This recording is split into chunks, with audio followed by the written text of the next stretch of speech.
2 недели по инцидентот раменна еколошка катастрофа, кога езерото во дел од северното крајбрежје, кај туристичката населба Грашница, беше буквално прекриено со фекални отпадни води, отидовме повторно на истата локација. Еве што забележа нашата камера.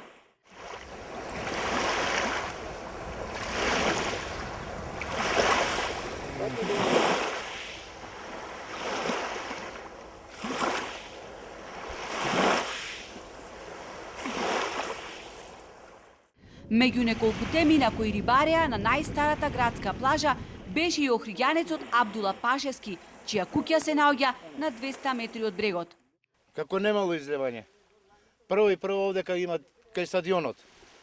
Второ овде имат река кој што излегвит исто.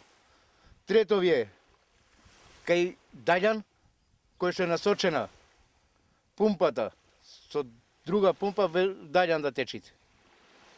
Пошто не им работат. Четвртот е кај Подмолје. Летен период не може да застанеш тука со кола. Или џам да ти е отворен. Све е тоа. Значи фекалија до фекалија. Значи ние овде во Охрид плаќаме колектор. Тој колекторот зашто го плаќаме? За кого го плаќаме?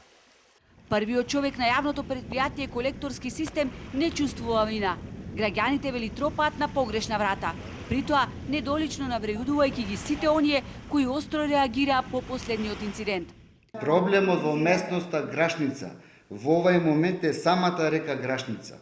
Нашиот испуст е на 200 метри од влевот на реката Грашница. Но најголем проблем, неодделеноста на секундарната од атмосферската канализација. Сепак постојат и такви луѓе кои што со самото нивно укажување, пишење, објавување, само ја покажува нивната неспособност и нивното незнаење околу оваа проблематика.